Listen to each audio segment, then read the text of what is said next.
Bonjour à toutes et à tous et bienvenue dans ce Picto Challenge numéro 4. On est ensemble pour une demi-heure. Je m'appelle Romain Couturier. Je suis le créateur de picto-dico.fr à partir duquel vous vous êtes inscrit. Picto-dico.fr, c'est un site qui est ouvert à tous, qui propose des pictos gratuits que vous pouvez reproduire. Et la particularité de l'ensemble de ces pictos, c'est qu'ils ont tous été produits dans le même contexte, c'est-à-dire dans les Picto Challenge. Et c'est ce qu'on va faire à 2 reprises. Si c'est la première fois que vous venez sur un Picto Challenge, eh bien, vous avez besoin de 2 choses. La première, un feutre noir idéalement, mais vous pouvez utiliser n'importe quelle couleur. Et tout simplement, une feuille de papier. Ok, vous êtes prêts à activer votre micro dès que ça se présente? Et on va ouvrir le bal avec Adeline Delecol. Bonjour Adeline, que nous proposes-tu pour démarrer? Quelque chose de concret. Là, on est sur une série concrète. Une tente de camping. Une tente. Alors c'est vrai qu'on a remarqué avec Emma qui travaille avec moi qu'il y a pas mal de pictos qui reviennent. Alors pas à tente en l'occurrence, donc ça c'est cool. Mais si jamais c'est un picto qu'on a déjà eu dans les précédents Picto Challenge, je me permettrai de vous demander un autre mot. Et on enchaîne avec Capucine. Bonjour Capucine, bienvenue. Que nous proposes-tu? Fontaine. Fontaine.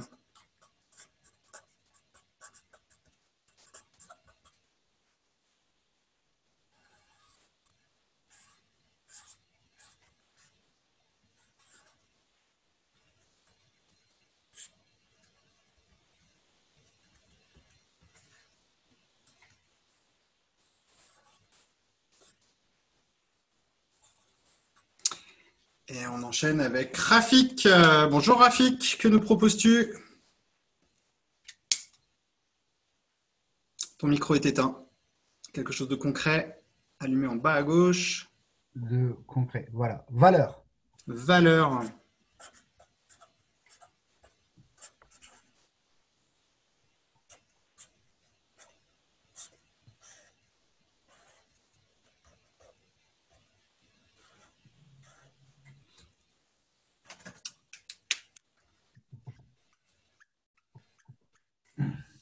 Et on enchaîne avec Agnès M. Bonjour Agnès. Que nous proposes-tu? Ah, toi aussi, problème de son. Je compatis. Hein. On ne t'entend pas. Est-ce qu'on m'entend là? Ouais, très bien. Tongs. Comment? Des tongs. Tongs, pardon.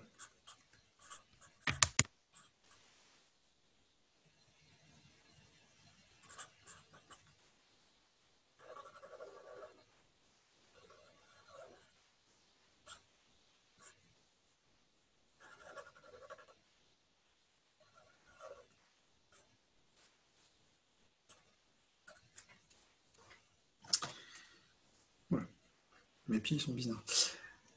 Sophie, bonjour Sophie, que nous proposes-tu pour enchaîner? Bonjour à tous. Eh bien, je vous propose une poule. Non. Non. Non, c'est parce qu'en fait, tu dois avoir le même son que moi. Il grésille.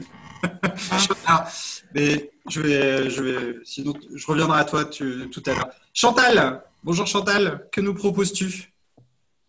Bonjour, je vous propose un ornithorynque. Le piège est déjà dans l'orthographe du mot.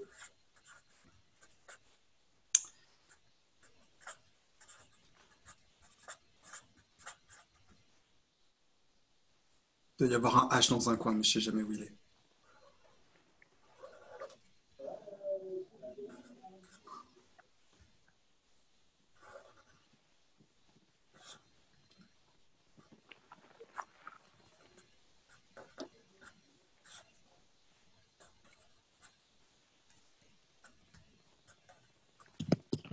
Il est bien celui-là. Hein.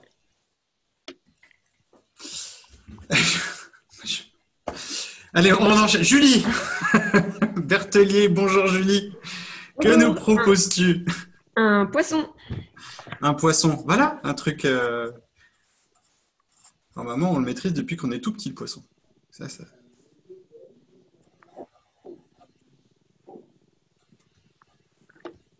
On peut aussi se noyer dans les détails avec les poissons. Donc attention à pas trop en faire. Laurent Barba, bonjour, bienvenue. Que nous proposes-tu? Bonjour, un orage. Un orage.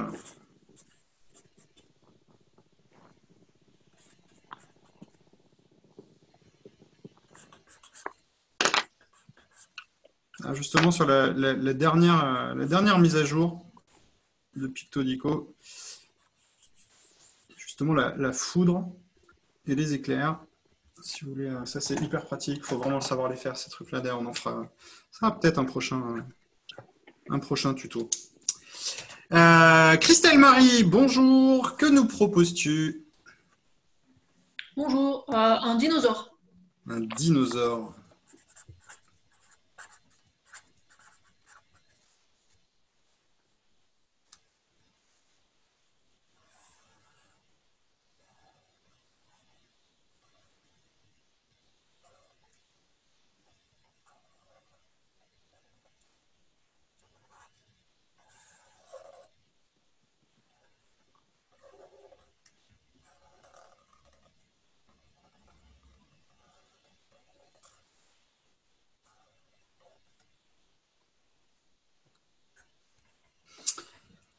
Et on va terminer cette série avec Élodie Daniel. Bonjour Élodie.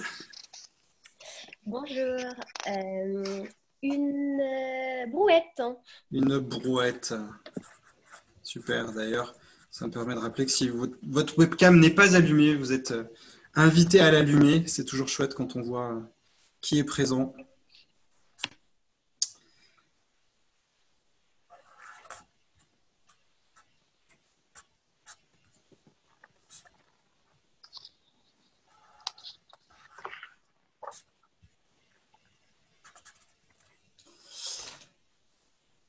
Et c'est la fin de ce premier Picto Challenge spécial concret, avec un son qui fonctionne, et que des choses qu'on n'a pas eues.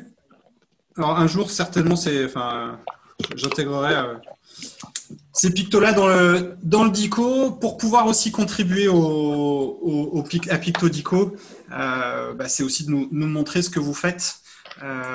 Et de nous envoyer vos planches. Alors les planches que vous avez faites là, qui sont en papier, il y a plusieurs façons de les passer en numérique. Vous pouvez prendre simplement une photo avec votre smartphone et vous utilisez une application, que vous soyez sur iPhone ou sur Android, vous utilisez des applications gratuites type CamScanner ou Office Lens ou Adobe Capture. Et ça vous permet sans être un expert de la retouche photo, vraiment de récupérer ça. Et puis on trouve ça super chouette aussi quand vous les partagez sur les réseaux sociaux, que ce soit sur votre LinkedIn, votre Instagram, votre Twitter. Vous pouvez aussi nous les envoyer sur contact@supertilt.fr. Et puis comme ça, moi, ça me permet d'enrichir la base, parce que la diversité des pictos, c'est aussi ça. C'est un cercle vertueux. À partir de vos idées, nourrissez-nous de vos idées et puis on se nourrit mutuellement. Alors, on va faire un petit tuto picto rapide sur un truc qui est assez essentiel à faire, qu'on va retrouver énormément. C'est comment dessiner la Terre. Alors, on pourra faire une autre séquence un peu plus dédiée plus au territoire. C'est plutôt des choses que j'intégrerai dans la formation facilitation graphique avancée. Mais sur des territoires relativement simples, il y a la planète Terre. C'est-à-dire d'avoir cette vue assez simplement, on va voir les différents continents. L'objectif, c'est d'arriver à un résultat comme celui-ci.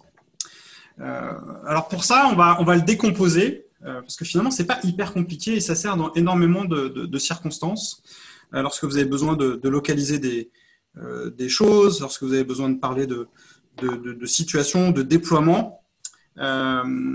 L'avantage, c'est qu'on n'est pas obligé de travailler sur la forme de base parfaite qui est un cercle. On pourrait se dire, il faut absolument qu'on arrive à faire un cercle pour faire une planète Terre. Pas nécessairement. On sait que la planète a plutôt une forme de patate. Et ça, les patates, ça nous intéresse parce qu'on est plus fort en patates qu'en cercle parfait, normalement. Donc, vous pouvez vous entraîner à faire des trucs qui soient à peu près ronds, mais pas forcément Une fois que vous avez ça, ce qui va être intéressant, c'est d'ajouter les différents continents. Mais soyons honnêtes, à moins que vous soyez des experts en géographie, l'exactitude des côtes et des reliefs, normalement, on ne les maîtrise pas. Donc, du coup, ce qu'on peut essayer de faire, c'est de travailler sur les pôles, simplement avec une forme qu'on va rajouter en bas. En gros, on rajoute un truc qui n'est pas clair, qui n'est pas droit, qui n'est pas net. Et honnêtement, l'exactitude de l'Antarctique et de l'Arctique, personne ne vous prendra en défaut là-dessus. Donc, vous pouvez le faire de n'importe quelle manière. Et ça, évidemment, on va le laisser blanc. Du coup, cette approche-là, on peut la garder. On va dire que si on est en France, donc on va avoir une lecture de la map monde, on va souvent retrouver Europe et Afrique à droite, et puis continent américain et sud-américain à gauche. Donc on va faire le continent sud-américain, on va dire que ça dépasse un peu, on peut simuler un peu la partie Mexique, Nicaragua, et puis on va se retrouver sur le Brésil. À peu près, hein, grosse maille. Je vous dis ça, j'ai pas regardé la carte avant de répéter le tuto. Hein. Donc, mais en fait, on va commencer à y croire, parce que ce qui va être intéressant, c'est pas l'exactitude, mais c'est le fait que cette forme-là ressemble à un truc qu'on a déjà vu, qui s'appelle un globe. Et donc, vous laissez faire les gens avec leur tête, quoi. Bon, on a la Norvège, la Finlande, ça doit faire à peu près un truc comme ça. L'Europe, la France, l'Espagne, hop, on va faire un gros tas, hop. La mer Méditerranée, puis on va partir en Afrique après. Et puis si on veut être un petit peu précis, on peut rajouter l'Angleterre.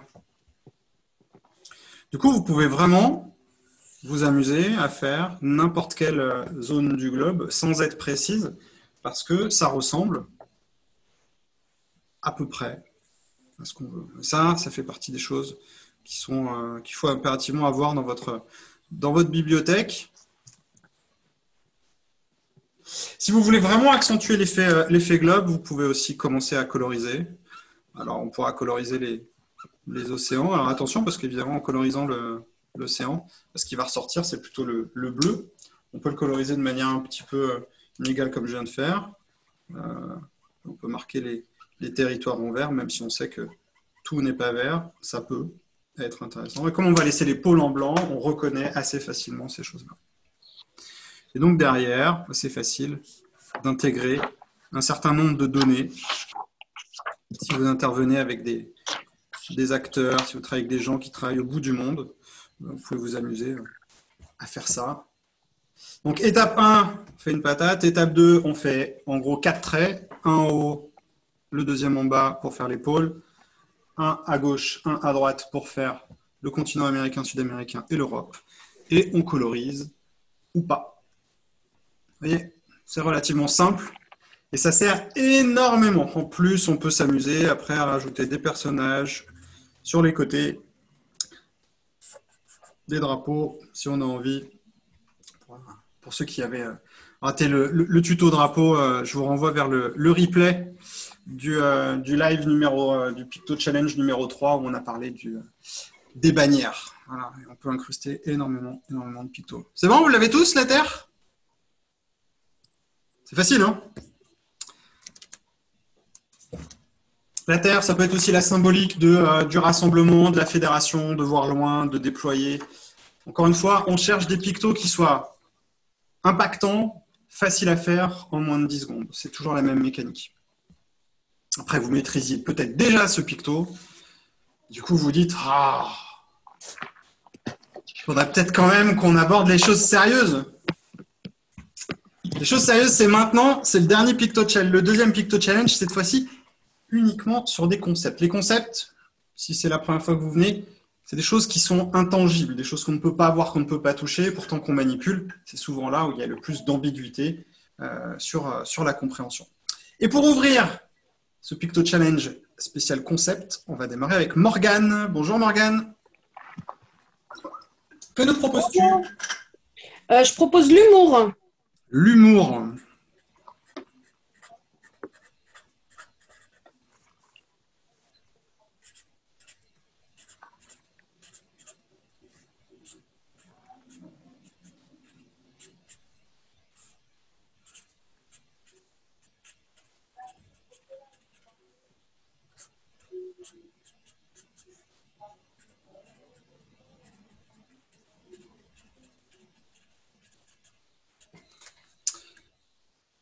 Et on enchaîne avec Marie Fédérici. Bonjour Marie. Bonjour. Que nous proposes-tu? Le courage. Le courage.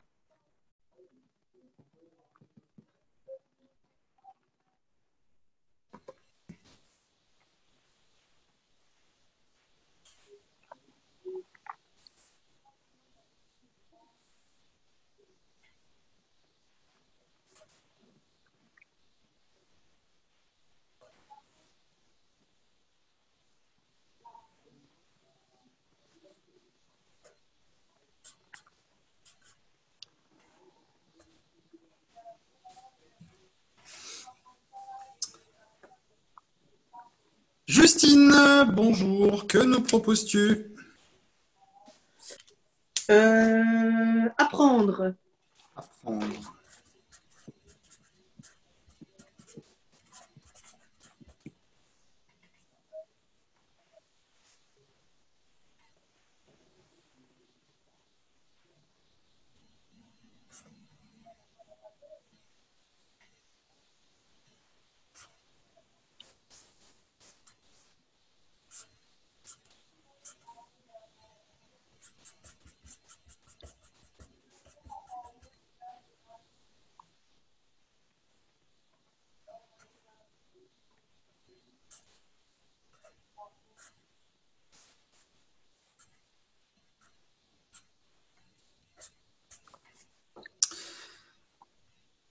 Emmanuel.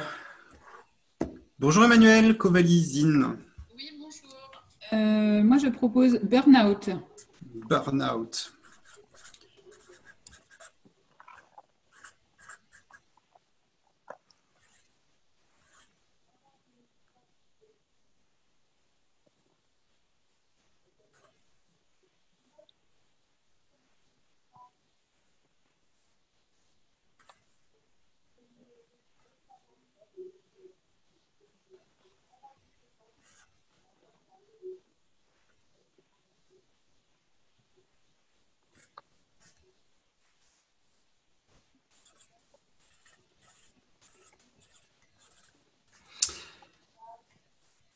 Maude Froger, bonjour Maude, que nous proposes-tu? Bonjour Romain.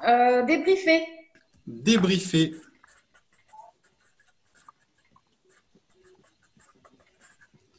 Le top du top, hein, quand vous faites ces pictos, ce serait aussi d'intégrer des petits effets d'ombrage et de couleurs.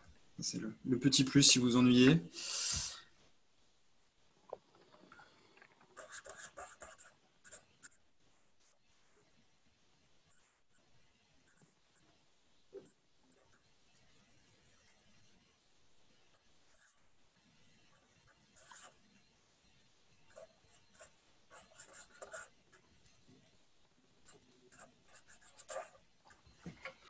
Yacine Tari, bonjour Yacine, que nous proposes-tu? Bonjour, je propose impuissance. Impuissance.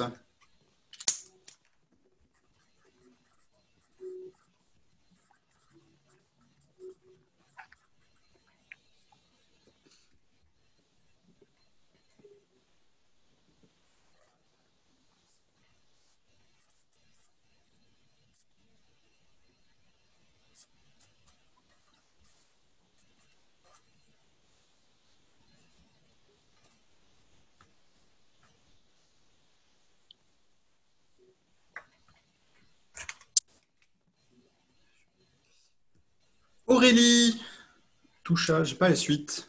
Bonjour Aurélie, Bonjour, que nous proposes-tu? pensez à la comptabilité. Est-ce que ça rentre là-dedans? Est-ce que c'est tangible la comptabilité? Oui. Ah bon, ok. Je trouve ça assez abstrait de mon point de vue, mais Ouais, je pense qu'on peut, on peut le prendre. Ouais, ok.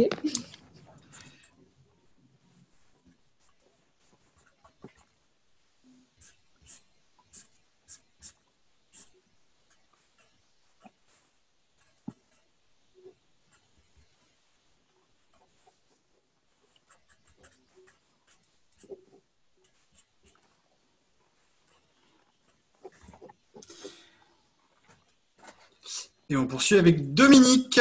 Bonjour Dominique. Que nous proposes-tu? Si c'est moi, je propose enthousiasme. Enthousiasme.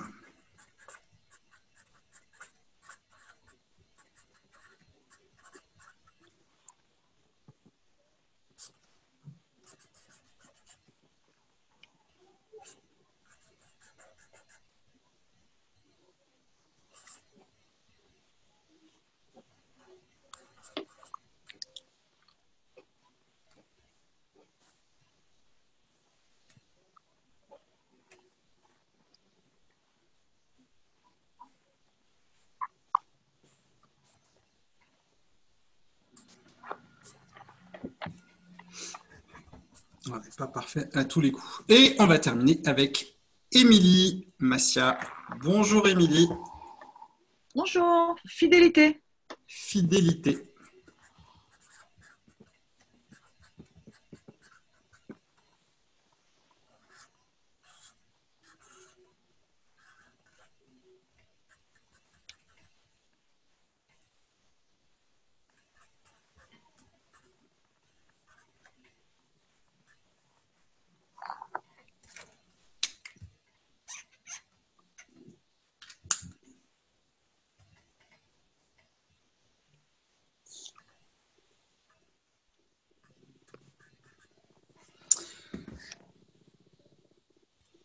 Ça s'est bien passé sur les concepts? Je vois quelques têtes qui se grattent, des sourires un peu crispés. Trop dur, Caroline. Bah ouais, c'est comme on disait avant, ceux qu'on connu, hein, c'est le jeu Ma pauvre Lucette. C'est aussi ça le Picto Challenge, que vous soyez. Alors ça vous sert énormément quand vous êtes évidemment si vous faites du scribing, que ce soit à titre professionnel ou dans vos organisations. C'est hyper intéressant aussi pour lorsque vous faites de la modélisation, c'est-à-dire que vous réalisez des planches à plat pour pas intellectualiser des pictos pendant trop longtemps, mais vite produire. Et évidemment, si vous voulez faire du parler-dessiner, c'est-à-dire parler et dessiner en même temps, qui est quelque chose qui a énormément d'impact dans les organisations, bien évidemment, il faut savoir faire des petits pictos simples avec de l'impact. Et ce type d'exercice, c'est vraiment ça dont on a besoin pour pouvoir s'entraîner, prendre confiance lorsqu'on découvre des mots pour la première fois sur lesquels on ne s'est jamais entraîné. Voilà ce que ça donne. Je suis sûr qu'il y a des pépites dans tout ce que vous avez fait. Partagez-les nous pour qu'on puisse en faire profiter les autres. Voilà, les pépites des uns deviennent les pépites des autres. C'est aussi ça le projet Pictodico. C'est des contributions réciproques qui font qu'on s'enrichit tous des idées des uns et des autres. Si vous voulez aller plus loin sur tout ça, que vous voulez creuser tout ce qui est derrière des pictos, c'est-à-dire l'aspect facilitation graphique, je vous invite à vous inscrire à la formation. Vous allez sur picto-dico.fr, vous avez un lien en haut à droite, se former, pour participer à la prochaine session qui ouvrira le 14 septembre. On partira ensemble pour une formation de 5 semaines pour découvrir les différents usages que je vous ai exprimés avant. Scribing, modélisation, parler, dessiner. On fait des Picto Challenge, mais pas que. Il y a encore plein d'autres exercices à découvrir. Et si vous voulez revenir, je vous donne rendez-vous jeudi prochain. Voilà, je suis en vacances, j'ai un agenda plutôt light. Du coup, les Picto Challenge, on peut en faire plus. Pictodico sera là tout l'été, sauf la 2e et 3e quinzaine d'août. Mais sinon, vous êtes réinvités jeudi prochain, 12h30. Vous recevrez le lien via votre mail. D'ici là, je vous souhaite une excellente semaine à toutes et à tous. Merci d'avoir été aussi nombreux. Et puis, profitez bien. Ciao!